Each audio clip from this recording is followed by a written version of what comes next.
Rodrigo, que é um companheiro militante da causa das tecnologias sociais. Dentro da FINEP, ele tem feito muito esforço para que o tema faça parte da agenda da FINEP, que é a financiadora de projetos. Vocês sabem que a FINEP hoje é, assim, o órgão dentro do Ministério da Ciência e Tecnologia, que na verdade é uma empresa dentro do Ministério da Ciência e Tecnologia que financia projetos de pesquisa e inovação, e ele tem brigado muito lá dentro para que a tecnologia social seja também importante, assim como todos os outros temas, né, que a FINEP financia. Então, o Rodrigo é doutor em Política Científica e Tecnológica pela Unicamp, analista da FINEP, pesquisador do Grupo de Análise de Política de Inovação, especializado em análise de política científica e tecnológica para desenvolvimento social e tecnologia social. O Rodrigo, ele foi um grande, digamos assim, contribuidor e uma pessoa que contribuiu para a formação da RTS, a Rede de Tecnologia Social. Eu acho que se não tivesse a presença dele e da FINEP financiando a rede talvez nem existisse. Então a gente achou que fosse e é muito importante a contribuição que ele tem a dar e falar um pouco para a gente sobre as políticas públicas e a tecnologia social nesse contexto. Então, Rodrigo, por favor. Queria agradecer e parabenizar a universidade e os organizadores pelo evento. E acho que a gente vai poder ter um papo tranquilo, um papo descontraído, para a gente aprender um pouco uns com os outros aqui, um pouco mais sobre tecnologia social e sobre políticas públicas para isso. Como o Elson falou, eu trabalho numa empresa, na FINEP, que é uma empresa do Ministério da Ciência e Tecnologia, e lá a gente vive as mesmas contradições que se vive dentro das universidades, né? Nenhum órgão, nenhuma instituição, nenhuma política é monolítica, nem o Estado é monolítico, né? Não existe só uma coisa, existe sempre a disputa que existe na sociedade, ela acontece dentro do Estado e acontece na construção das políticas públicas. Então é importante a gente estar atento, a gente estar olhando sempre para isso. As instituições, a universidade, a FINEP, o Estado baiano, o Estado brasileiro, eles não são monolíticos, não existe só uma forma de pensar, não existe só uma forma de... Eles têm várias que estão sempre em disputa. Às vezes a disputa pende mais para um lado, para o outro, mas o importante é a gente estar sempre preparado e organizado para agir. E eu acho que quando eu falo de políticas públicas, eu estou sempre falando em incentivo à participação, preparação e possibilitação da participação das pessoas e aumento da participação da sociedade, tanto na construção da agenda das políticas públicas, no caso a política de ciência e tecnologia, que é a política que eu trato mais, e também o aumento da participação da sociedade na construção da agenda da ciência e da tecnologia. É disso que a gente vai estar falando o tempo todo. A nossa fala é sobre tecnologia, sobre política pública, sobre democracia, sobre sociedade, sobre a relação Estado-sociedade. Então, são essas as referências que a gente tem que ter para trabalhar, para a gente chegar no final e ter um quadro claro, né, do que a gente está trabalhando aqui, dos conceitos e do que a gente está pretendendo para o nosso futuro. Eu queria fazer uma introdução falando um pouco sobre como está o Brasil, como é o Brasil. Os números não são importantes, o importante é a gente olhar a penúltima linha. Esse é um quadro feito por um professor da Unicamp ele dividiu em estratos sociais por renda. Aqui é importante uma divisão por renda. Ele dividiu a população brasileira e em 2003 a gente tinha 24% da população no extrato classificado como miseráveis e em 2009 a gente tem 9% apenas da população no extrato classificado como miseráveis. Quer dizer, a gente tem uma mudança muito significativa nos estratos sociais, né? Todos os estratos sociais mais acima na tabela crescem e esse extrato diminui. Quer dizer, a gente tem uma mudança muito característica, muito importante no Brasil.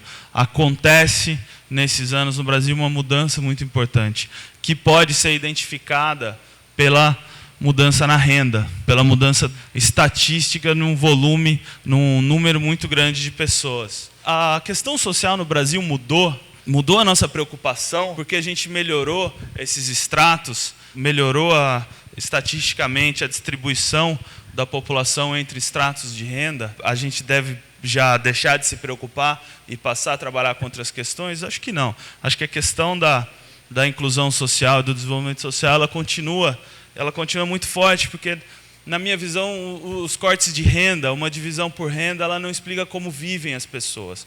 Ela não mostra como se dá o desenvolvimento cotidiano, as formas de produção e reprodução cotidiana na vida. Às vezes a renda melhora, mas o acesso a direitos básicos não melhorou tanto. E também os cortes de renda não nos dizem como está funcionando o nosso modelo de desenvolvimento.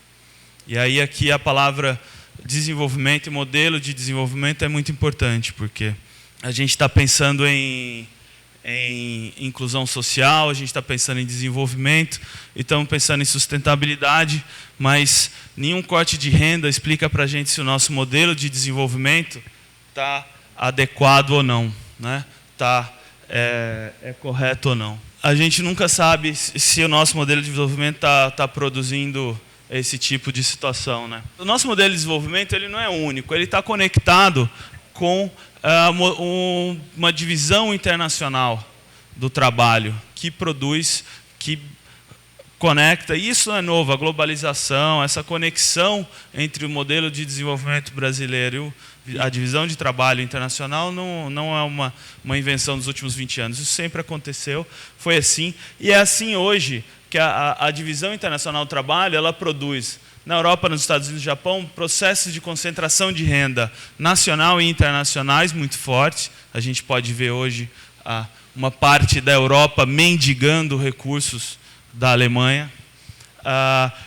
E produz uma estagnação econômica e um desastre ambiental muito grande. O modelo de desenvolvimento, o mesmo modelo de desenvolvimento que é excludente, é o modelo de desenvolvimento que produz o desastre ambiental.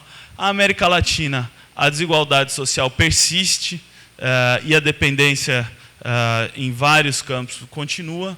Na Ásia, a gente tem como característica a superexploração do trabalho e um baixo nível de democracia. E na África, a gente tem uma coisa que só pode ser classificada como uma tragédia humana, né, em várias regiões, a despeito de várias áreas da África terem se desenvolvido. A gente só pode entender o que acontece como uma tragédia. E a exploração dos recursos naturais, que é feita por diversos países, a China, a Europa e os Estados Unidos hoje seguem explorando a África.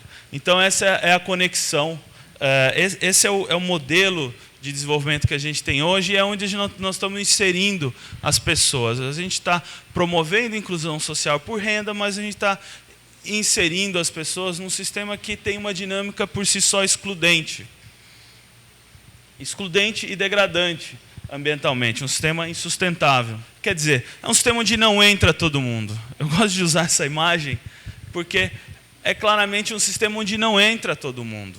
E nós estamos fazendo força para entrar, fazer as pessoas entrarem, mas essas pessoas são excluídas novamente em seguida, são expelidas.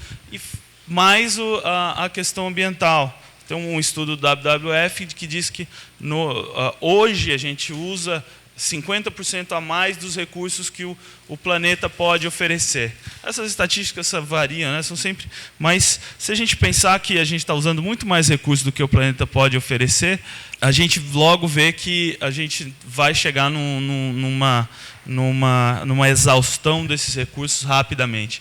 E esse é o mesmo sistema. E aí que eu quero tratar, eu quero começar a gente pensar em fazer a conexão com tecnologia. É como a gente constrói os problemas, como a gente formula os nossos problemas. Como a gente constrói um problema, a gente vai construir a solução.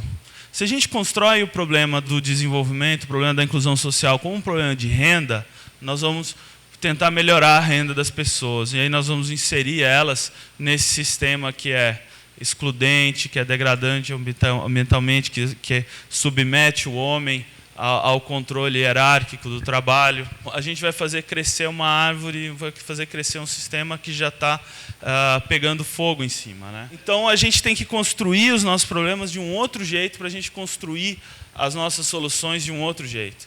Então a gente tem que construir o problema da inclusão, o problema da sustentabilidade, assim como eles são, como problemas econômicos, culturais, tecnológicos, ambientais, de gênero, de cultura. A gente tem que construir os problemas na sua completude para que a gente construa as soluções na sua completude. Por isso que eu digo que a conexão entre inclusão, sustentabilidade e tecnologia, ela segue sendo mal formulada. Inclusão e sustentabilidade são também problemas tecnológicos. Quando a gente não entende a conexão entre tecnologia, inclusão e sustentabilidade, a gente vai falhar em alguma parte da nossa intervenção na sociedade, seja no ensino, seja na pesquisa, seja na extensão, seja no financiamento público, seja nas políticas que a gente implementa. Nenhum problema é exclusivamente tecnológico, nenhum problema é exclusivamente econômico, exclusivamente ambiental. Não tem uma coisa que vem antes, nem a tecnologia e a sociedade, eles são construídos juntos. Aqui a gente vai chegar nesse momento em que a gente tem que olhar para os sistemas tecnológicos que a gente tem na nossa sociedade e entender como eles são construídos e ao mesmo tempo constroem a nossa sociedade. Eu quero fazer uma conexão aqui junto com vocês entre sistemas tecnológicos, políticas públicas e organização da sociedade. Eu vou ler um texto aqui do embaixador da Suíça no Brasil. A Suíça e o Brasil fizeram essa semana um encontro de ciência, tecnologia e cooperação no Rio de Janeiro.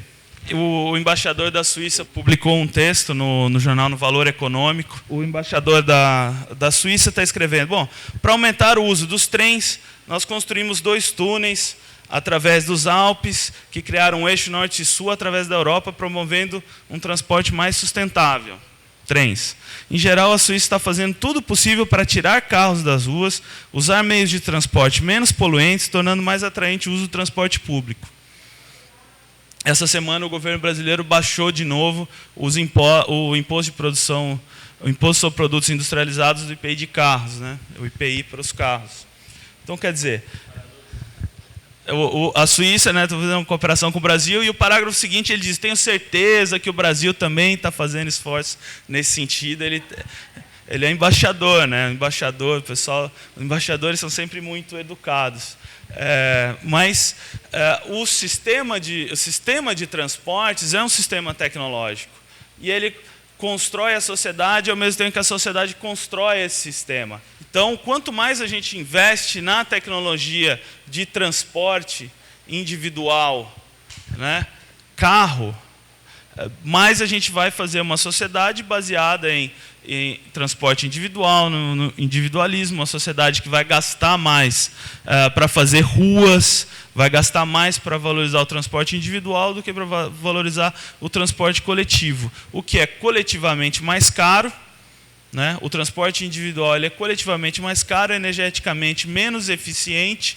A gente usa para transportar 70 quilos em geral, que é um ser humano médio. Eu estou acima da média, vocês podem ver, mas um ser humano médio de 70 quilos, a gente usa energia para transportar 1 tonelada, que é o peso de um carro. Então a gente usa energia para mover 1 tonelada, que é um carro para transportar um ser humano médio, que vocês podem ver, toda vez que você veja aquela imagem em São Paulo, né?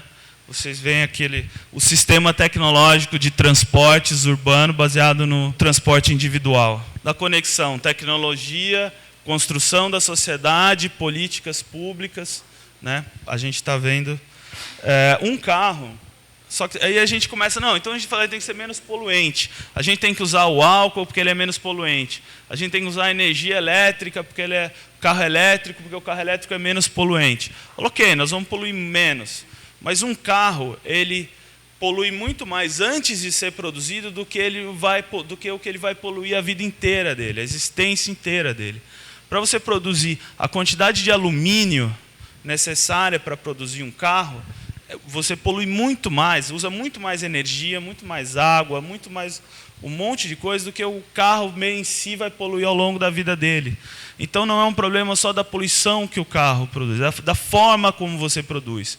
Então, a partir de agora, a gente tem que se preocupar muito mais com a forma como a gente produz e reproduz a nossa sociedade, na forma como a gente produz as coisas, na forma cotidiana como a gente desenvolve, usa, produz e reproduz tecnologia. Daqui para frente é muito mais importante como a gente vai se desenvolver do que o quanto a gente vai se desenvolver. Nesse mesmo jornal Valor, tem uma reportagem sobre o Japão, sobre como o Japão está se tornando uma sociedade pós-crescimento. Muito obrigado pelo terremoto que aconteceu no ano passado, que eles tiveram que desligar todas as usinas nucleares do país e eles estão sem 1/3 da energia do país.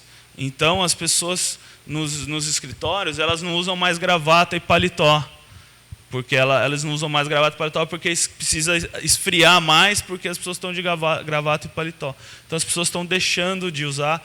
Então, estão chamando o Japão da sociedade pós-crescimento. Se a gente pensar em uma sociedade com uma base material e tecnológica, inclusive sustentável, a gente tem que pensar em um outro tipo de tecnologia. Isso porque é no jogo social em que alguns interesses são menos privilegiados e negligenciados, né? A sociedade e a sua base material precisam ser construídas através de novos parâmetros. A gente precisa colocar novos parâmetros, novos interesses e valores no desenvolvimento da ciência e da tecnologia. Porque a ciência e a tecnologia são construídas junto com a sociedade. E é o homem que constrói essa rota. Não existe só uma rota para a tecnologia, só uma rota para a ciência. Ela é construída pelo homem, em interação, sem determinismos de parte a parte. Essa é sempre uma coisa difícil de dizer na universidade, mas eu acho que nessa universidade aqui, com esse público, a gente pode dizer com tranquilidade, né? Que a ciência não é neutra, né? A ciência não é neutra. A tecnologia não é pré-determinada, não existe só um caminho, não existe uma tecnologia de ponta, não existe a melhor tecnologia. Existe a tecnologia que foi construída com aquele conjunto de interesses e valores que estão ali. E os interesses e valores da nossa sociedade hoje são os interesses e valores de lucro, de curto prazo, de submissão do homem ao controle hierárquico do trabalho. A tecnologia é desenvolvida neste sentido. Só que ela é sempre construída nessas relações sociais. Só que as relações sociais, hoje, elas são muito mediadas pelos interesses de lucro. Mas a ciência é sempre construída pelo homem. Todo mundo aqui estudou e conhece a palavra átomo. Todo mundo sabe o que significa a palavra átomo. Em grego, tomo é divisão. E o á quer dizer não, né? O á vem do grego quer dizer não. E tomo é divisão. Então, o átomo quer dizer não divisível. Porque eles chamavam de átomo a menor partícula que existia. Então, os físicos concluíam que existia uma partícula que era menor e ela era não divisível, ela não tinha divisões, ela não tinha partes. Essa era a menor partícula. Aí avançou, estudou mais um pouco, eles falaram, é divisível. O átomo ele tem um núcleo e tem os elétrons que estão em volta, né? Então ele é divisível. Quer dizer, a ciência ela não é uma verdade, ela não é a verdade em si, ela não é o domínio da natureza, ela é uma construção humana que vai avançando e vai mudando. E a própria agenda de pesquisa ela é controlada pelo homem, ela é uma construção social. No começo dos anos 80 se descobriu a AIDS. Se isolou o vírus da AIDS. Pesquisadores americanos e franceses isolaram o vírus da AIDS. E a partir daí, todos a agenda de pesquisa, tanto dos institutos públicos quanto das empresas, se dirigiram, a agenda foi numa determinada direção, que era a direção de construir uma vacina. Porque o raciocínio, olha como se constrói o problema. Se construiu o problema da seguinte maneira. Bom, esse é um vírus mortal, as pessoas que pegam esse vírus vão morrer, a gente tem que evitar que isso se transforme numa epidemia, nós temos que criar uma vacina para que as pessoas não se contaminem. Parece uma construção muito válida, né? Acontece que as pessoas que contraíram o vírus estavam vivas e queriam continuar vivas, e queriam viver. E elas estavam abandonadas pela ciência, pela tecnologia, pela agenda de pesquisa e pelas políticas públicas. E essas pessoas se organizaram. Porque elas estavam vivas, elas continuavam vivendo, e elas passaram a se organizar em movimentos sociais. E a agenda desses movimentos sociais no fim dos anos 80 e no começo dos anos 90 é que mudou a agenda de pesquisa e a agenda das políticas públicas numa outra direção, na direção de criar condições para que essas pessoas pudessem viver. E isso resultou no coquetel de remédios que hoje permite que as pessoas que têm o vírus da AIDS possam viver uma vida digna, tranquila, por um longo tempo. Quer dizer, a forma como a gente constrói o problema é que vai fazer com que a gente construa a solução. Só que a gente pode afetar a forma de construção dos problemas e de construção das soluções. É isso que eu chamo de impactar a agenda das políticas públicas, impactar a agenda de pesquisa. A gente é adestrado para entender que só tem uma direção para o desenvolvimento tecnológico, que só tem uma direção do desenvolvimento científico. Não, existem várias. O que vai definir essa direção é o jogo social. Então, é possível fazer de outra maneira, né? É possível fazer. Tem gente fazendo. A gente vê, a gente conhece as experiências. Está sendo feito. A inspiração do logo né, daqui, a inspiração vem de Gandhi, né? Vem dos chakras de Gandhi. O Mahatma Gandhi já pregava isso de uma outra maneira, mas já fazia isso na Índia desde os anos 20, 30. Né? Já se fazia de uma outra maneira. E aqui na Bahia, em várias experiências no Brasil, a gente já faz de outra maneira. Então a gente tem que entender, levando esse raciocínio para a gente entender o que é tecnologia. Porque a tecnologia é muito mais do que artefato, muito mais do que o carro, do que o computador, do que a cadeira. É o conjunto de conhecimentos e de modos de produzir, de fazer, de usar aquela tecnologia. A tecnologia são relações sociais. Elas se materializam em equipamentos, elas se materializam em artefatos. Mas elas são sempre um conjunto de relações. Nunca é só o artefato. Para usar um computador, por exemplo, você tem um conjunto de conhecimentos que são necessários antes de você usar aquele computador. E muitas vezes a gente não domina esse conjunto de conhecimentos completamente. Por quê? Porque não existe saber técnico descolado do mundo, né? Eu nunca me dediquei muito a computadores, não tem saber técnico, eu nunca me dediquei. Então você não vai, não tem o saber técnico em si, não tem o cientista que sabe e as pessoas que vão receber. Não tem o tecnólogo, que é o auto-especialista, e ele vai dizer como as pessoas... Não, o saber técnico não é descolado, ele é construído junto com o mundo. E houve um momento é muito interessante, a gente está na universidade, é interessante a gente conhecer a história de como se constrói a neutralidade da ciência e o determinismo tecnológico. A religião era a forma fundamental de explicação do mundo, e especialmente do desconhecido. A religião era a forma, até a Idade Média, né, até o começo do Iluminismo e da Era Moderna, a religião era a forma essencial de explicação. E a ciência está se construindo, está começando, e ela precisa se consolidar como forma de explicação do mundo, como forma de explicação dos fenômenos. E aí é a partir daí que a ciência vai dizer, não, a ciência ela é neutra de interesses e valores. Ela vai dizer que ela é neutra de interesses e valores para dizer que ela é diferente porque ela não tem os valores religiosos.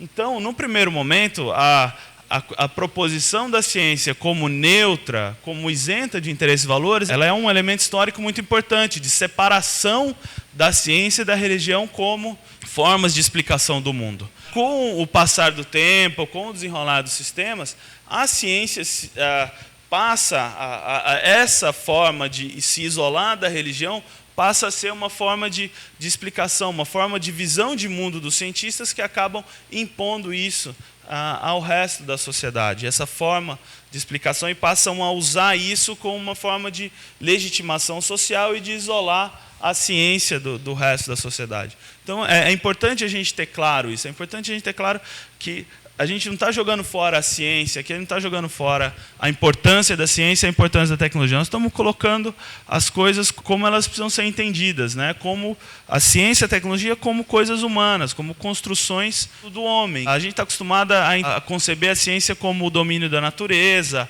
ou como a construção da verdade, quando não, são construções humanas, sujeitas a falhas e revisões o tempo todo. Então, a tecnologia ela sempre inclui esses elementos técnicos, políticos, culturais, ambientais, de gênero. Por isso que eu sempre digo que é preciso a gente desenvolver tecnologia com eficiência política e democracia técnica, né? Democracia técnica eu chamo colocar dentro do desenvolvimento da tecnologia mais interesses e valores do que são colocados hoje. E de eficiência política, né? Ficar fazendo uma brincadeira com essas duas palavras. Por eficiência política, eu chamo a gente ter tecnologias, a gente ter uma agenda que inclua mais pessoas, né? Que seja mais inclusiva, que considere mais as pessoas como cidadãos do que como consumidores. E que considere as pessoas como cidadãos não consumidores e que parta da potência desses que estão excluídos, parta da potência, porque esses também são inovadores, são detentores de conhecimento. Não existe o conhecimento descolado do mundo. As pessoas, não é porque elas são mais pobres ou menos pobres, elas estão em regiões mais ou menos desenvolvidas, que elas não detêm conhecimento. Existe um conhecimento que é mais valorizado socialmente do que o outro. A gente sabe disso. Por isso a gente vai falar em tecnologia social, porque é uma forma de desenvolver, usar, produzir, disseminar a tecnologia que admite que existem interesses e valores na produção do conhecimento e que quer colocar determinados interesses e valores nesse jogo. Eu vou falar depois da rede de tecnologia social. Essa é a definição de tecnologia social proposta pela rede, que compreendendo produtos, técnicas e metodologias reaplicáveis, desenvolvidas em interação com a comunidade e que representem efetivas soluções de transformação social. Quando a gente está falando em produtos, técnicas e metodologias, a gente está se referindo àquilo que eu falei antes, né? Tecnologia não é o artefato, não é só a coisa, é o conjunto de relações que está em volta e o método que você usa, né, para usar aquilo, o conhecimento que está em volta. Reaplicáveis. Por que reaplicáveis? A discussão é entre replicação e reaplicação. Esse A, no meio da palavra, reaplicação, quer dizer você levar os conceitos, levar aquela tecnologia, você ter uma tecnologia social que possa ser levada a outros lugares, não imposta, mas levada a outros lugares, reaplicando, ressignificando aquele conjunto de conhecimentos de acordo com a comunidade. Isso está muito conectado com a frase que vem em seguida, que é desenvolvidos em interação com a comunidade.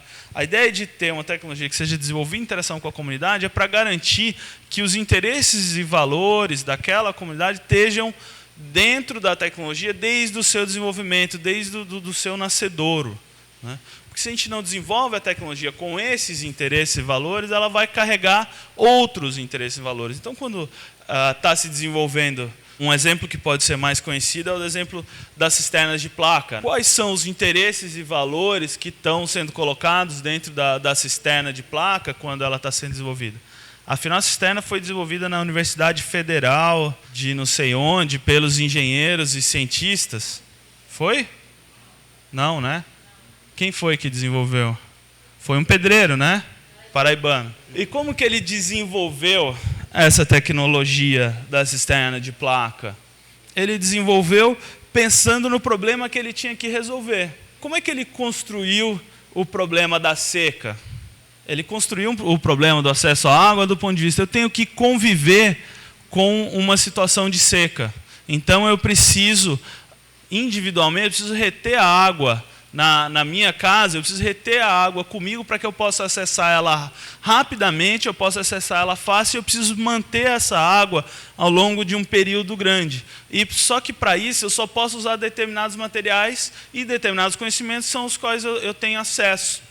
O que ele imaginou? Ele falou, bom, então eu vou fazer o Departamento Nacional de Combate à Seca. Não, ele não pensou. Algumas pessoas pensaram nisso, né, uns anos atrás. As pessoas pensaram em combater a seca. Política pública, construção da sociedade, construção da tecnologia.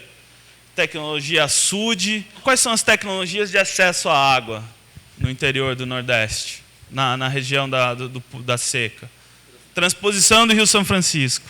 barragem, açude, canais, bombardeamento de nuvem, carro-pipa, cisterna de plástico. Vamos falar da tecnologia carro-pipa. O que tem em volta da tecnologia carro-pipa? Prefeito, voto, dependência, gasto, custo. Mas isso é tecnologia? Isso ninguém falou de tecnologia. É tecnologia, né? Por quê?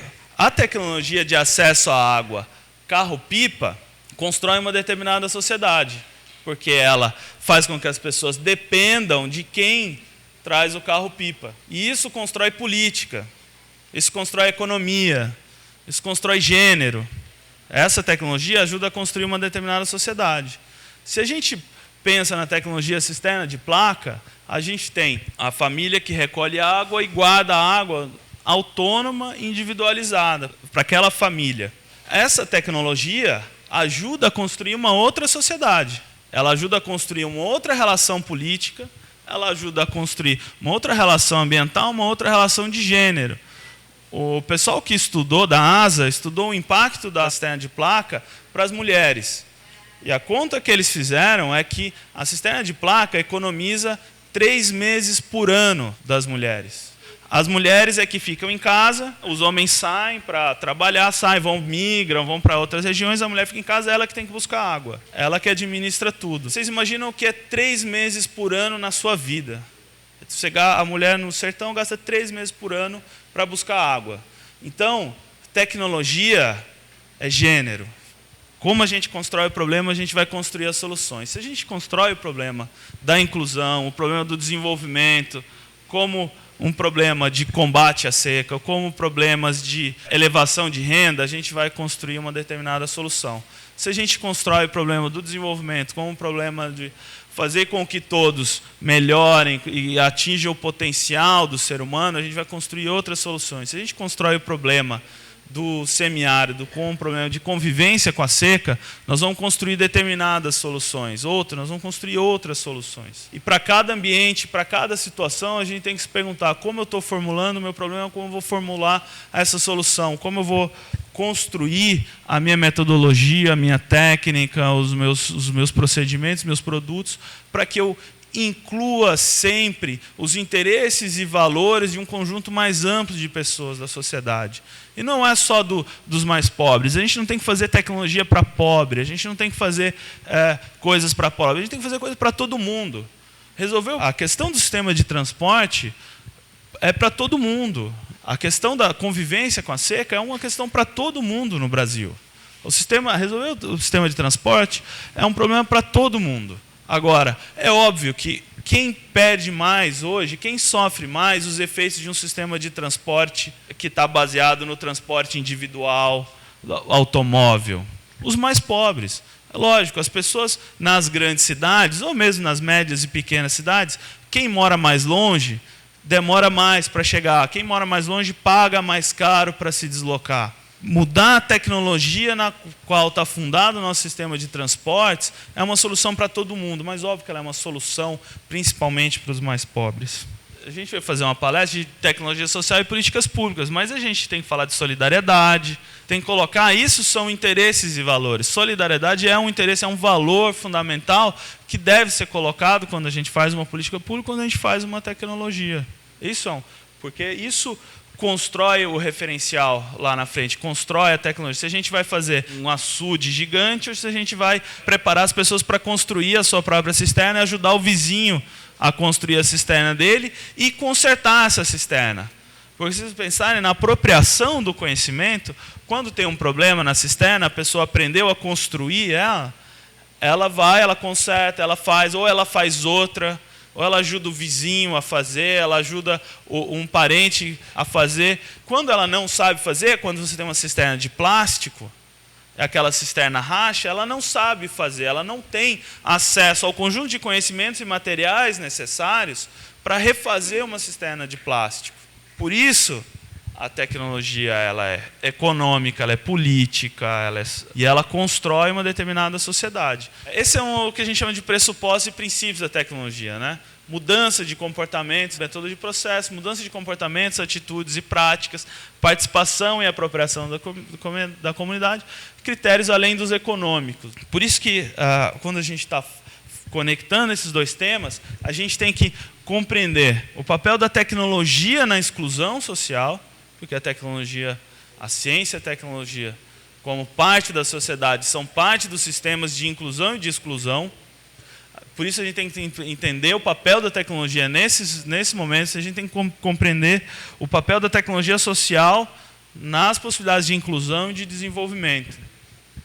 E que essas políticas públicas, elas precisam de uma nova relação Estado-sociedade, de uma outra relação, uma relação Estado-sociedade que seja menos hierárquica, uma relação onde o Estado imponha menos à sociedade as suas formas de trabalhar. E uma democratização na formulação da agenda e na formulação das políticas. Se a gente for discutir com as pessoas se elas preferem o carro-pipa, a transposição do São Francisco, que tecnologia nós vamos usar para ser, se a gente for discutir com as pessoas, certamente o conjunto de soluções vai ser bem mais amplo. Por isso a gente fala em democratização. A tecnologia social ela propõe uma forma participativa de construir conhecimento, de fazer ciência e tecnologia, propõe uma alternativa de intervenção na sociedade que aponta para o desenvolvimento no sentido amplo dessa palavra, de realização das possibilidades do ser humano, e não de desenvolvimento econômico, de economia verde, de inclusão social, não. Quando a gente pensa nisso, a gente está pensando no desenvolvimento no sentido amplo, da realização das possibilidades das pessoas. Tudo isso é bonito, né? Isso é legal. Mas a gente tem que conviver, a gente tem que olhar para os problemas assim como eles são. Esses são conceitos contra-hegemônicos, isso são ações contra-hegemônicas. Muitas são frágeis, de pequena escala, né? As experiências, muitas vezes, as cisternas não são mais experiências, transformaram numa política pública, mas está aí claudicando, né? Existem diferentes concepções sobre tecnologia social, isso não é ruim em si, não é ruim que as pessoas pensem diferente, só é ruim quando alguém quer impor totalmente o pensamento dela aos outros, não é um problema que existam diferentes concepções, mas a disputa muitas vezes pode promover distensões e separações que não são boas. A resistência das concepções convencionais de ciência e tecnologia na universidade, no Estado e nos movimentos sociais, muitas vezes as concepções convencionais sobre o que é ciência e o que é tecnologia atrapalham, impedem, inviabilizam o avanço, a adoção ou desenvolvimento de tecnologias mais próximas da sociedade. E isso acontece na universidade, no Estado e em muitos movimentos sociais. Muitos movimentos sociais não atentaram para o fato de que a gente precisa desenvolver tecnologia de uma outra maneira para promover a inclusão. E sempre o conflito entre o curto e o longo prazo, né? A gente sempre tem, as políticas públicas sempre têm um objetivo de curto prazo, uma meta, querem resolver logo, e o tempo da vida é outro. O tempo da vida e o tempo de construir, o tempo da apropriação do conhecimento, o tempo da mudança social é outro. E muitas vezes o tempo da fome, ou o tempo das políticas públicas, o conflito entre o curto e o longo prazo é sempre uma coisa que a gente tem que trabalhar. Acho que a solução é não entrar em pânico, é se organizar. Porque é difícil trabalhar com conceitos e ações contra-hegemônicas, quer dizer, nós estamos indo contra a maré. Porque quando a gente está falando de tecnologia social, vão surgir novos sujeitos, vão surgir outras pessoas que não estavam falando de tecnologia, de ciência antes. A gente precisa dessa outra relação Estado-sociedade, e para isso a gente precisa de outras institucionalidades. A gente precisa se organizar de uma outra forma, precisa se organizar de uma outra maneira para a gente atingir os nossos objetivos. E daí vem a importância das redes, né? Então, isso eu queria destacar. Existem muitas dificuldades, é difícil, você está trabalhando com ações que são contra-hegemônicas, tem concepções que estão arraigadas nas reitorias, no Estado, nos governos, em movimentos sociais. Então, é importante que as pessoas trabalharem, quem tem o mesmo tipo de concepção, trabalhar em conexão com outras pessoas, em conexão com outras instituições. Por isso, redes são tão importantes, porque elas são uma forma de produzir uma coisa que não estaria lá só com a existência, só com a soma das partes. Uma rede vai produzir algo além, vai produzir laços de confiança, vai produzir comunicação, vai produzir, através do compartilhamento de objetivos, a possibilidade de articulação de ações, de acesso e troca de informação especializada. Quando o Aelson, eu conheço o Aelson há muito tempo, quando ele me passa uma coisa, um texto, um artigo, uma informação, eu sei quem é o Aelson, eu sei que eu posso confiar nele, eu sei que aquilo, ele olhou aquilo, leu e achou que era importante para mim. Então, quando a gente está numa rede e a gente tem, no mínimo, a troca de informações, a gente sabe que aquela informação passou por um filtro de outras pessoas que têm o mesmo tipo de preocupação que eu. Existe muita informação, é muito fácil produzir informação, a gente está num ambiente onde a gente pode trocar informação especializada, é muito importante. E o reforço interno do tema para dentro das instituições. Quando a gente está numa rede que tem uma série de outras instituições e outras pessoas, a gente fortalece para as disputas que a gente vai fazer internamente na nossa instituição. E as redes são sempre organizações. Elas não são estruturas adequadas para todos os objetivos, mas elas são muito adequadas quando a gente está trabalhando com objetivos de emancipação, de fortalecimento da cidadania. Porque elas são exatamente organizações que estimulam e possibilitam a participação e a construção coletiva. As redes são sistemas organizacionais capazes de reunir indivíduos, instituições, de forma democrática e participativa em torno de objetivos comuns, funcionando sempre como uma estrutura flexível, que se movimenta por meio de relações horizontais. Uma rede pode ser definida sempre como uma sequência de colaborações horizontais, colaborações entre pessoas que estão que se colocam no mesmo nível. Uma rede não tira a diferença de poder, ela não tira a diferença de conhecimento, não tira a diferença de capacidade de vocalização.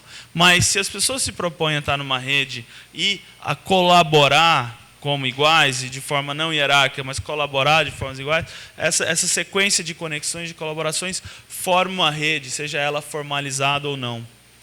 As redes, elas têm essas características, né, descentralizada, policêntrica, não hierárquico, né, que articula pontos que estão em lugares diferentes e são auto-organizadas. Quer dizer, então elas permitem a participação e fomentam a emancipação e o fortalecimento da cidadania. Então, mais uma rede é sempre um conjunto de pessoas com um objetivo comum, comunicação estruturada e que compartilham um universo comum de significados. Isso é fundamental para o funcionamento de uma rede, assim como a distribuição do poder nessa rede. Inspirado nessas ideias do que são redes e pensando nos limites e possibilidades da tecnologia social, um conjunto de instituições se reuniu lá atrás, 2004, 2005, e construiu o que passou a se chamar a Rede de Tecnologia Social. Pensando nessa possibilidade de você fazer transformações, lembra quando a gente estava falando dos limites daquele slide que eu chamava Tudo Lindo? As experiências muitas vezes são frágeis, ou tem um limite, ou quando elas são fortes, elas acontecem muito localmente, elas dão certo muito localmente, e às vezes elas não irrigam ideias e práticas em outros lugares. A ideia da rede era você ter uma rede de ação que apoiasse as experiências para que elas se fortalecessem e apoiassem para que elas ganhassem escala também, fossem para outros lugares. Por isso a ideia de reaplicação. Por isso a formulação do conceito já carrega a ideia de reaplicação. Aqui a gente pode fazer uma crítica muito grande à rede, se a gente coloca ela junto da ideia de difusionismo, o difusionismo tecnológico, né? Você levar a tecnologia para lá. Mas a rede colocou desde no conceito de tecnologia social e desde o momento do primeiro momento sempre o pensamento de você levar não o sistema tecnológico em si, mas o sistema de conhecimentos e as ideias para outros lugares. A missão da rede era reunir, organizar, articular e integrar um conjunto de instituições com o propósito de contribuir para a promoção do desenvolvimento sustentável mediante a difusão e replicação em escala de tecnologia social. Você tinha um grupo de instituições de governo, de ONGs, de movimentos e de pessoas que estavam em universidades, fomentando isso. E o propósito da rede era estimular a adoção de tecnologias sociais como políticas públicas e a apropriação dessas tecnologias pelas comunidades e o desenvolvimento de novas. A rede chegou a 2011 a ter 900 instituições, e são as instituições que têm os recursos necessários, os recursos de conhecimento, os recursos financeiros, os recursos humanos, para desenvolver, difundir e reaplicar a tecnologia social. A rede chegou a aplicar 300 milhões de reais em reaplicação, 8 milhões em difusão e 50 milhões em desenvolvimento de tecnologia social. Esses 50 milhões foram quase todos aplicados pela FINEP, que é a organização que eu trabalho. Vocês lembram que eu falei lá no conceito de redes, e eu coloquei isso de propósito, que uma rede não pode ter um centro. A rede não tem centros. Uma rede é uma coisa linear, você tira as diferenças de poder. Bom, aí nessa rede decidimos fazer um centro, decidimos fazer um comitê coordenador e até hoje pagamos por isso. Mas existe um comitê coordenador que é composto pela ASA, pela ABONG, pelo Fórum de Pró-Reitor de Extensão, GTA e pela Rede Cerrado. Na verdade, é um conjunto de articuladores de redes sociais e um conjunto de instituições de governo. E aí as instituições de governo são essas: a Caixa, a FINEP, a Fundação Banco do Brasil, Petrobras, SEBRAE e os Ministérios de Ciência e Tecnologia, Desenvolvimento Social e o Ministério da Integração. A FINEP apoiou algumas coisas, por exemplo, está terminando essa semana uma especialização em tecnologia social na UNILA, que é a Universidade Latino-Americana, que fica em Foz do Iguaçu. A gente financiou um curso de tecnologia social e políticas públicas para 30 pessoas que vieram de vários lugares da América Latina para fazer um curso de especialização nesse tema. E aí a gente teve professores do Chile, da Argentina, do Brasil, que trabalharam, e teve com alunos da Colômbia, do México, da Argentina, do Chile, de diversas pessoas. E essas pessoas trabalhavam com economia solidária, movimentos sociais, com agroecologia. E aí tem uma série de coisas que foram feitas a partir da existência da rede. A tecnologia social que foi mais difundida é o PAIS, que é o Programa Agroecológico Integrado e Sustentável. Mas o PAIS ele chegou em 2011, chegamos a ter 10 mil PAIS instalados. É um por propriedade. São sistemas agroecológicos que são instalados e a família é capacitada para trabalhar com aquilo. Tem diversas formas de fazer e elas estão sendo feitas. Eu acho que a gente se organizar, a gente estudar, a gente se preparar para as coisas que a gente vai fazer é fundamental. Porque o que vai fazer a gente subir para outro patamar de desenvolvimento, e aí subir, eu estou usando subir entre aspas mesmo, não vai ser nem o elevador, nem a escada. O que vai fazer a gente subir vai ser uma outra coisa que a gente vai ter que inventar. E a gente vai ter que inventar esse lugar para onde a gente vai subir. Porque já está muito claro que o modelo de desenvolvimento dos países de primeiro mundo já não deu certo. O modelo asiático não me parece muito bom. Eu acho que a gente vai ter que inventar o nosso jeito. A gente tem que inventar com os nossos interesses e valores. Então a gente vai ter que inventar um jeito de subir para outro patamar de desenvolvimento que seja próprio, que seja nosso, que seja sustentável, que seja com as nossas pessoas, com as nossas coisas. Então, e que comece no sábado de manhã, né? Acho que tem muita gente empenhada, muita gente acordou cedo, muita gente viajou muito para estar aqui. E eu acho que a gente tem que se reunir, se encontrar, se preparar e se organizar para fazer trabalhos, para fazer as coisas cada vez melhor e inventar esse outro jeito. Então, obrigado pela atenção de vocês.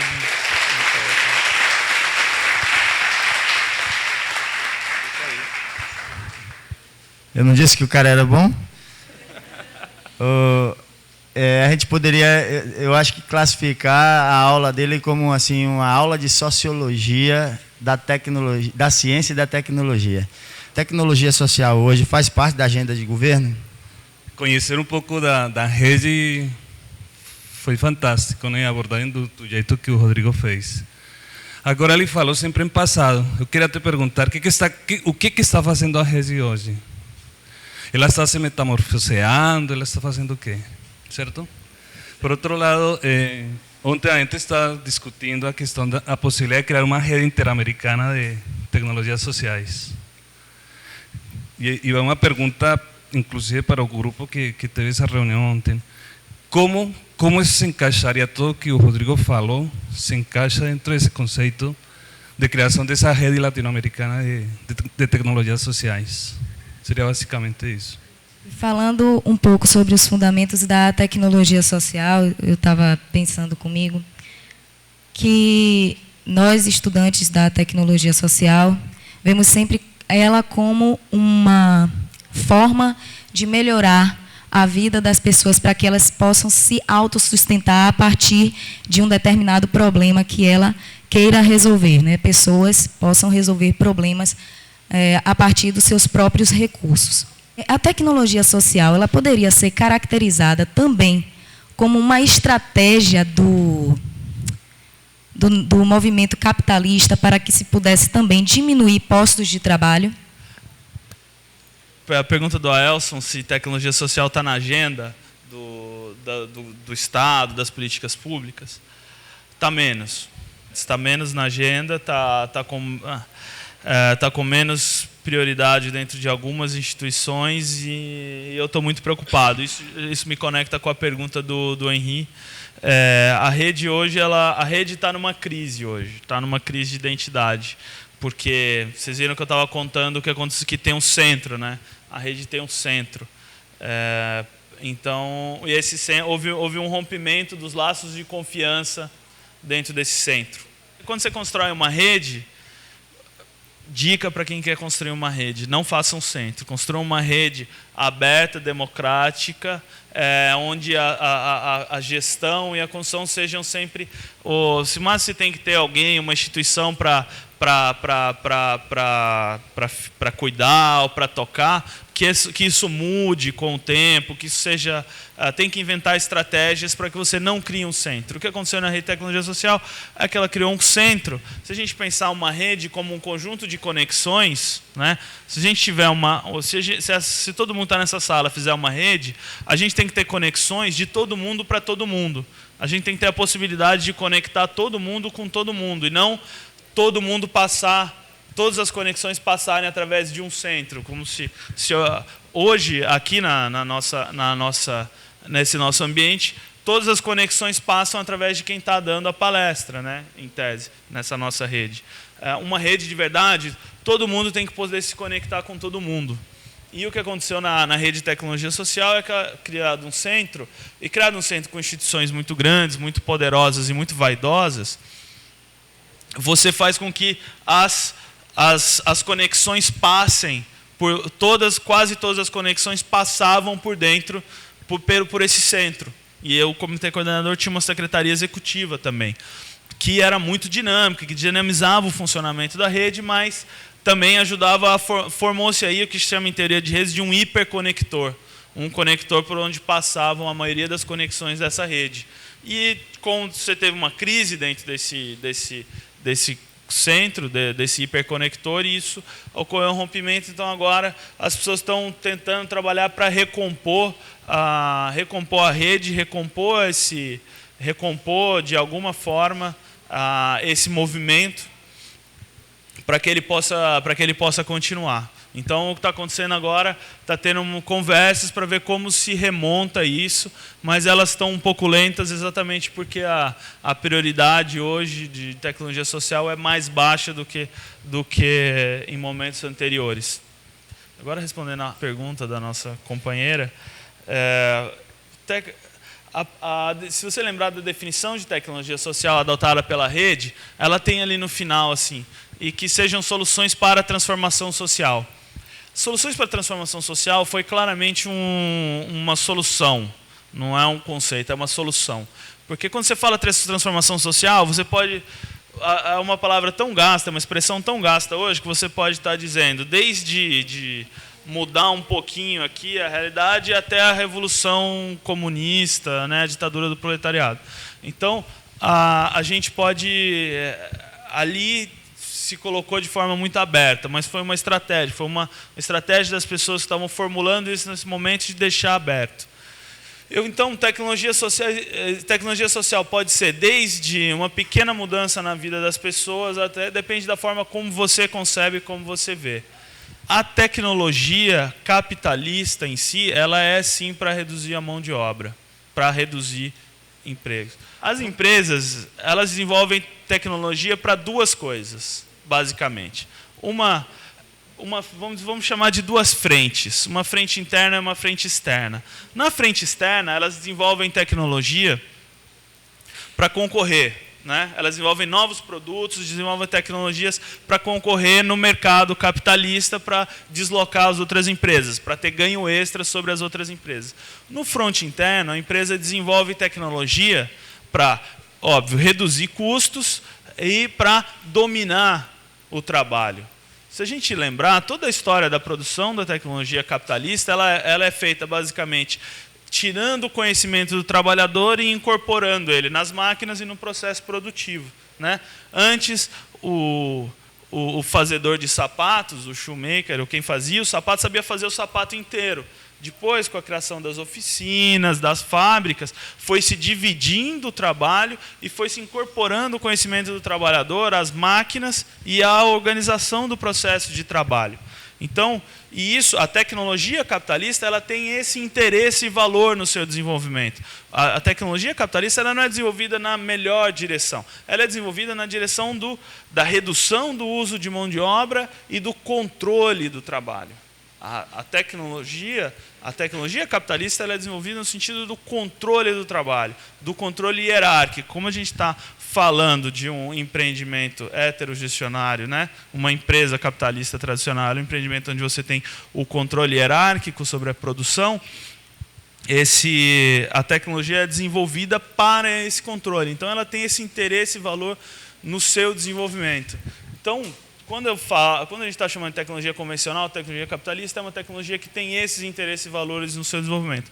Quando eu, na minha concepção, estou falando de tecnologia social, eu estou falando de uma tecnologia que não tem esses valores e interesses no seu desenvolvimento, no seu uso, na sua difusão, na sua reaplicação.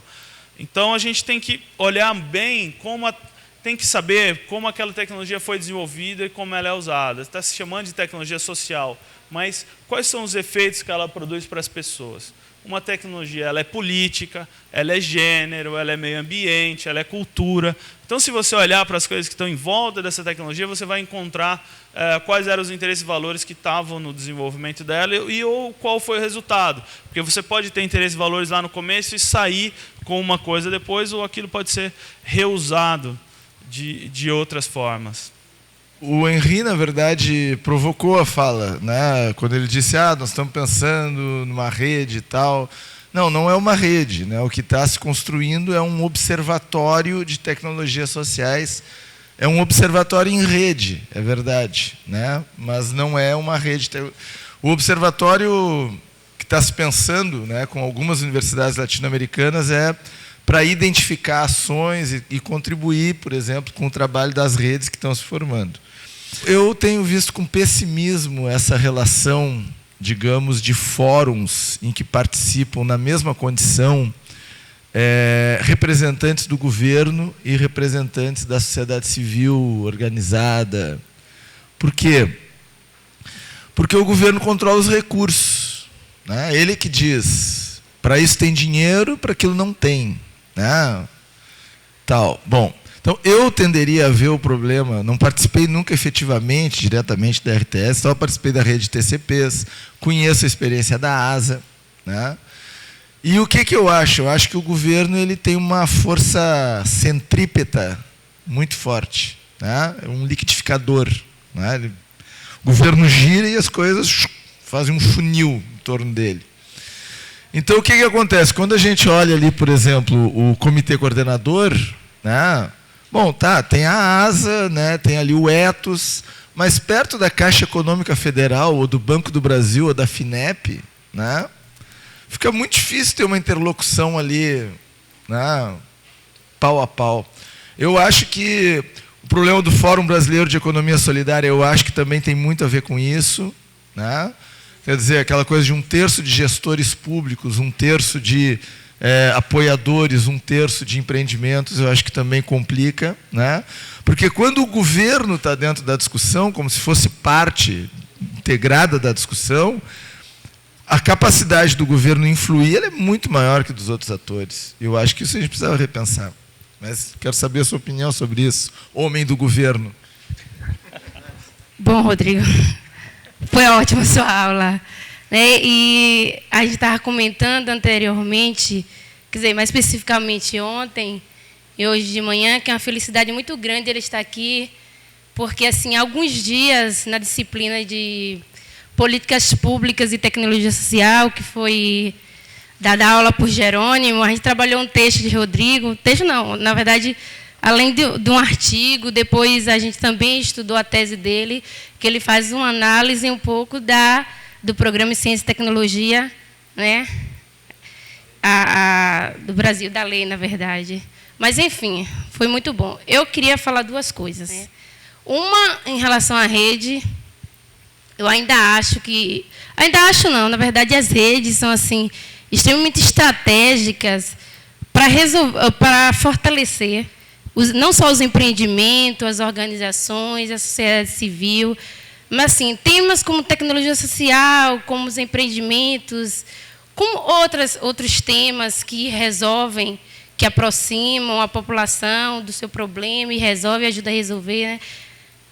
Ainda são muito fechadas, assim. Eu acho muito fechada. Isso é uma crítica que eu venho fazendo, assim, enquanto estou na minha casa, eu fico viajando nessa ideia, né? E pensando, poxa, porque, assim, se for uma pessoa que faz ali uma discussão, que produz um texto, mas que não é ligada a nenhuma organização, às vezes fica de fora desses fóruns, às vezes fica de fora dessa rede e poderia dar uma bela contribuição, mas fica de fora.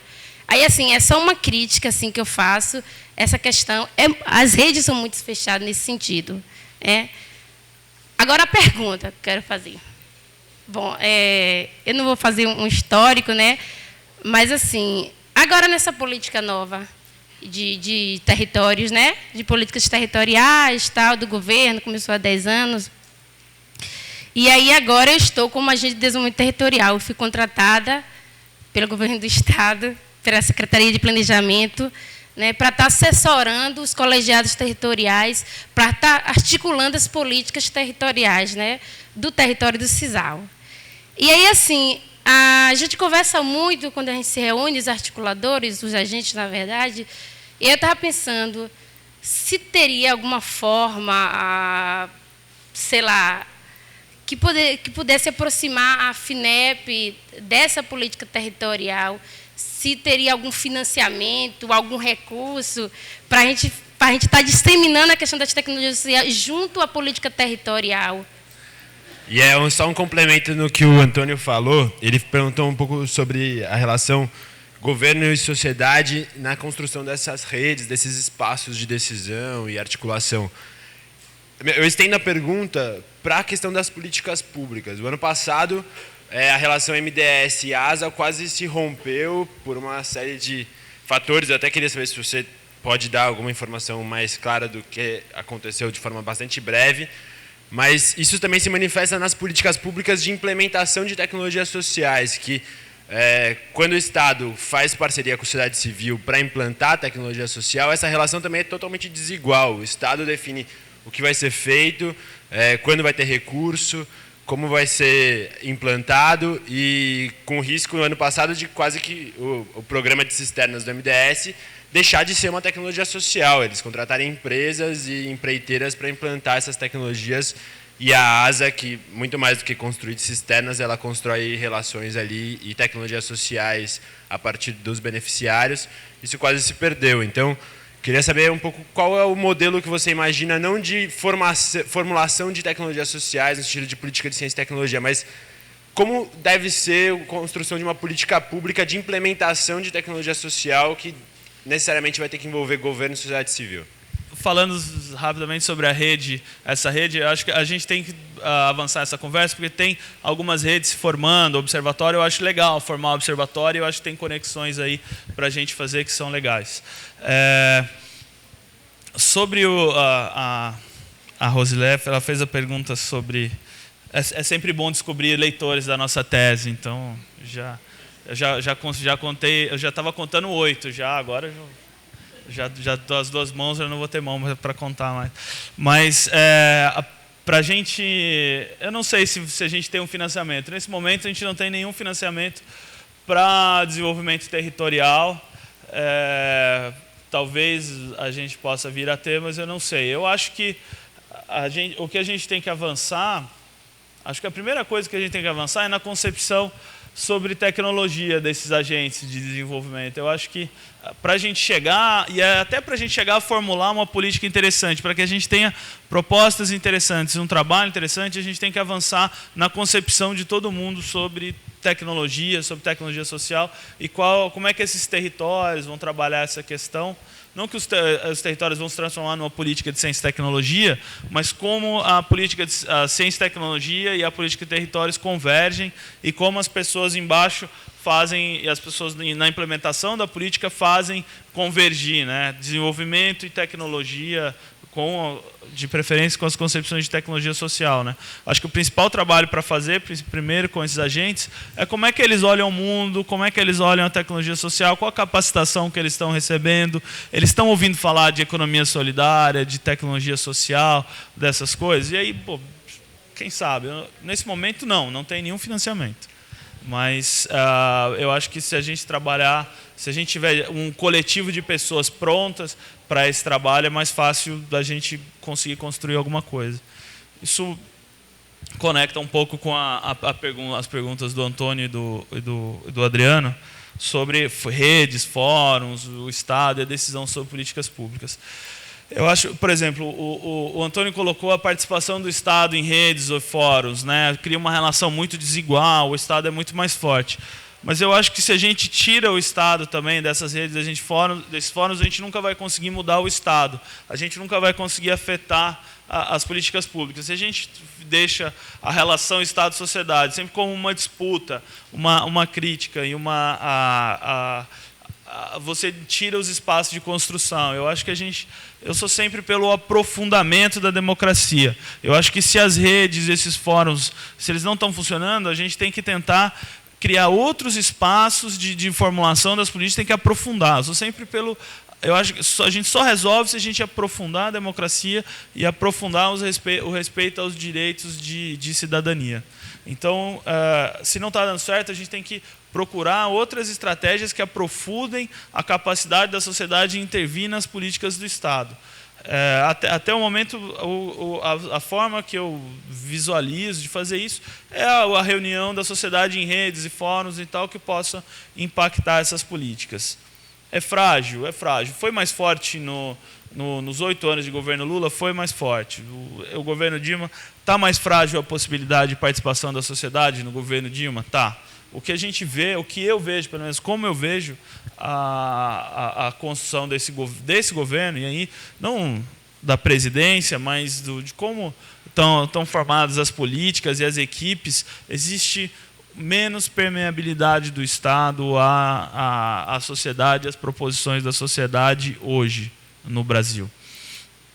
Isso se reflete na rede de tecnologia social, se reflete na relação do MDS com a ASA, se reflete em muitos outros casos. Eu não conheço por dentro o que aconteceu entre o MDS e a ASA, mas eu acho que a minha desconfiança é que ele está nessa tendência de menor permeabilidade do Estado à participação da sociedade na construção, seja da agenda do Estado, seja das políticas públicas.